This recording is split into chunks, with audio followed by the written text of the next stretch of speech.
If you guys know there's a hot button for Dylan, text me. The joke about TV are shy, they're smart. We're talking about on the radio.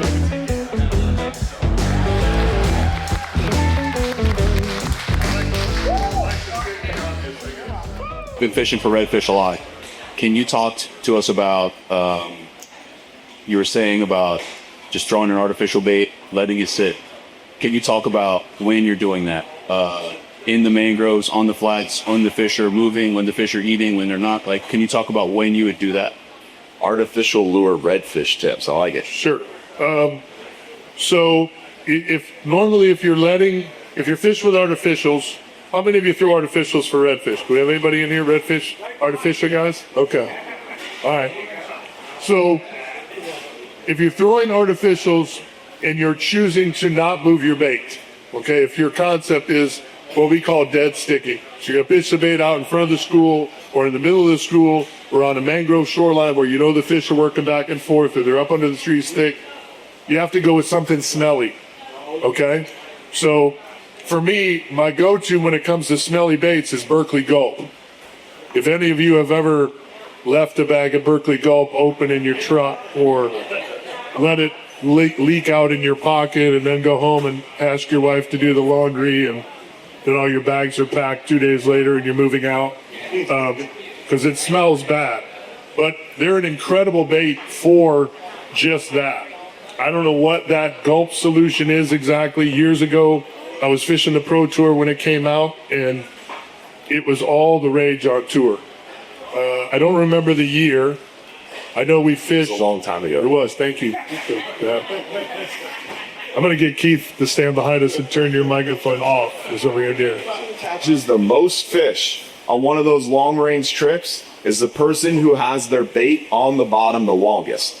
And if you're using shrimp, you're not going to be on the bottom very long because A, it's going to get bit on the way down, or B, it's going to get bit as soon as it hits the bottom and you're not going to feel it. So trying to keep bait on the bottom is key. That's why that thread fin and that double snell rig is the best. The head shake is so violent, they're so powerful that you have to bow.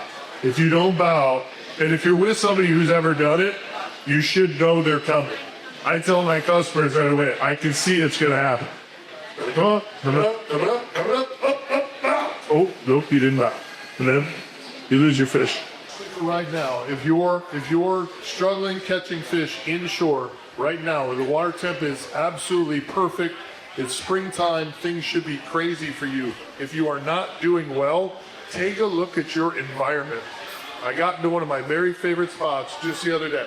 I hadn't been back there, but every indicator, all the other spots I'm finding fish, was this little honey hole that I have should be going off. It should be off. This time of year, this water temp, we were on the moon, everything pointed. Like I told my guys, like, well, I catch a few here, I catch a few there. When this tide gets up and I can get there, I think we're going to wreck it. I went back there, we got zero, nada, nothing. And as I looked around, there was no mullet, there was no birds in the trees, there was nothing. The grass back there is shot out. I think we talked about this on the show a little bit. You have to look at the environment you're fishing in. Even if it's a hole for the last 5 years, you've been catching them.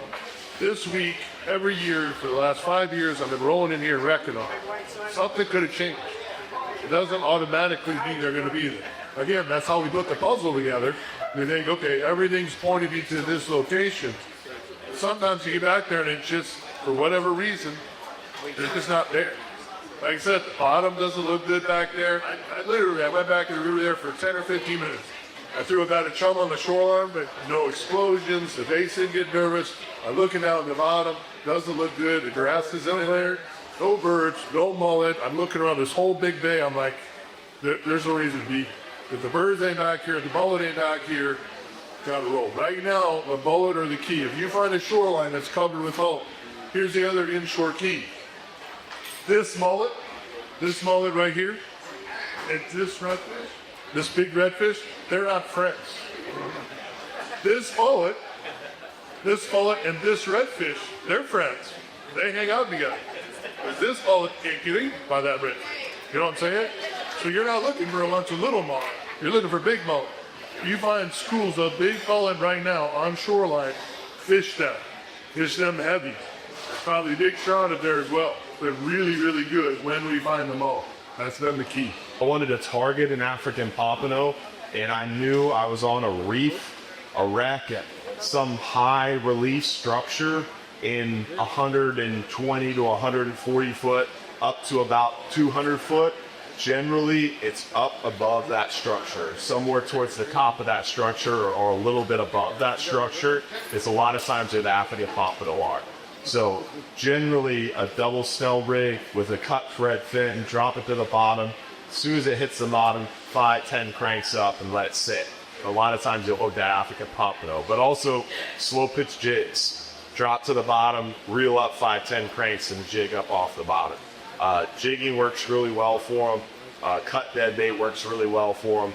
I haven't seen a lot of good luck with live bait for a big African pompano, but I would say dead bait up off the bottom. But primarily we see those pompano, those African pompano on wrecks, reefs, springs. A lot of springs will hold them too.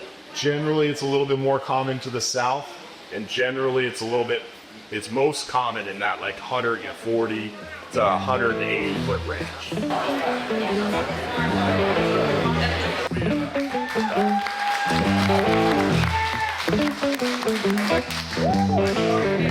So make sure you stay tuned to our Facebook pages. We'll have another event date coming out soon, and we need your help to tell your friends about it because we want to move out to the big stage. Yeah, I think if we do this right, we'll end up out there on the big stage. So guys, friends, we got your time. If you haven't, how many of you got out there at OCC Road House still tonight? All right, good. If you're too busy to go fishing, just, Hey,